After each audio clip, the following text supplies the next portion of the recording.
സംസ്ഥാനത്തിന്റെ 23ാമത് ഗവർണറായി ആരാണ്? രാജേന്ദ്ര വിശ്വനാഥ് ആർലേക്കർ എന്നാണ് പുതിയ ഗവർണറുടെ പേര്. നീണ്ട പേരാണ്. ആരിഫ് മുഹമ്മദ് ഖാൻ എന്ന നീണ്ട പേരിന് ശേഷം മറ്റൊരു നീണ്ട പേരുള്ള ഗവർണർ കേരളത്തിലേക്ക് എത്തിയാണ്. ഒന്നുകൂടെ പേര് പറയാം, രാജേന്ദ്ര വിശ്വനാഥ് ആർലേക്കർ എന്നാണ് പുതിയ ഗവർണറുടെ പേര്. ഇന്നാണ് സത്യപ്രതിജ്ഞാ ചടങ്ങുകൾ നടക്കാൻ വേണ്ടി പോകുന്നത്. രാവിലെ 10:30 രാജ്ഭവനിലാണ് സത്യപ്രതിജ്ഞാ ചടങ്ങുകൾ നടക്കുക. ഹൈക്കോടതി ചീഫ് ജസ്റ്റിസ് നിതിൻ മധുകർ സത്യവാചകം ചൊല്ലിക്കൊടുക്കും. NG പ്രതീഷാണ് തിരുവനന്തപുരത്ത് നിന്ന് കൂടുതൽ വിശദാംശങ്ങളുമായി ചേരുന്നത്. Pratheesh, good morning.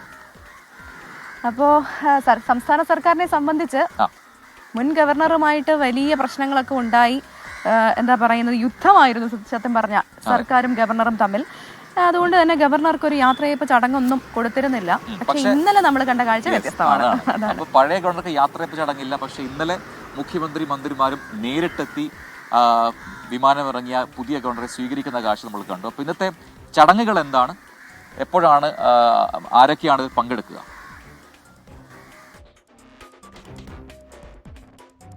Good morning Pravitha and Prajin.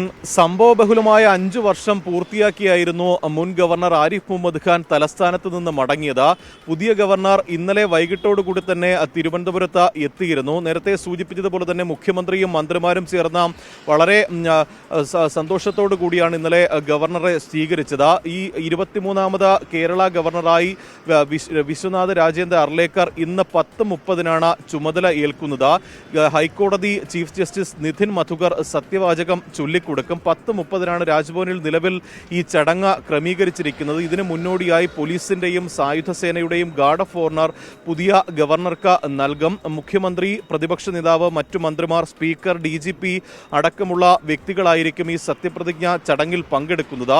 സർക്കാരിനെ സംബന്ധിച്ച് ഈ പുതിയ ഗവർണറുടെ നിലപാടുകൾ ഏറെ നിർണായകമായിരിക്കും. നേരത്തെ പ്രവിത സൂചിപ്പിച്ചതുപോലെ തന്നെ ആദ്യഘട്ടം മുതൽ തന്നെ ആരിഫ് മുഹമ്മദ് ഖാനുമായി സർക്കാർ അത്ര രസത്തിലായിരുന്നില്ല. ആദ്യഘട്ടത്തിൽ ഒരു ശീതസമരം അല്ലെങ്കിൽ ഒരു ശീതയുദ്ധത്തിൽ തുടങ്ങി പിന്നീട് ഒരു പരസ്യ പോർവിളികളിലേക്കും കലാപത്തിലേക്കും പോയ സാഹചര്യമായിരുന്നു മുൻ ഗവർണറുടെ കാലത്ത് ഉണ്ടായിരുന്നത്. പല ഘട്ടങ്ങളിലും സർക്കാരിനെ ഏറെ പ്രതിസന്ധിയിലാക്കിയിരുന്നു. സുപ്രധാന ബില്ലുകളിൽ പോലും ഒപ്പിടാതെയാണ് അദ്ദേഹം തിരുവനന്തപുരത്ത് നിന്ന് മടങ്ങിയത്. ആ ഒരു അതൃപ്തി പരസ്യമാക്കിക്കൊണ്ട് തന്നെയാണ് ഒരു യാത്രയപ്പ് ചടങ്ങ് പോലും നൽകാൻ സർക്കാർ തയ്യാറാക്കാത്തത്. പക്ഷേ പുതിയ ഗവർണറുടെ നിലപാട് എങ്ങനെ ആയിരിക്കുമെന്ന ഒരു കൗതുകമാണ് പ്രധാനമായും ഇക്കാര്യത്തിലുള്ളത്. കാരണം ഈ RSSുമായി അടുത്ത ബന്ധം പുലർത്തുന്ന വ്യക്തി കൂടിയാണ് അർലേക്കർ, BJP പ്രവർത്തകൻ കൂടിയാണ്. അതുകൊണ്ട് തന്നെ ഇതിൽ ഈ തുടർന്നുള്ള ദിവസങ്ങളിൽ അല്ലെങ്കിൽ തുടർന്ന ഈ സർക്കാരുമായി എങ്ങനെയായിരിക്കും ഗവർണറുടെ നിലപാടുകൾ എന്നത് ഏറെ നിർണായകമായിരിക്കും. കാരണം ഇനി നിയമസഭാ സമ്മേളനങ്ങൾ അടക്കം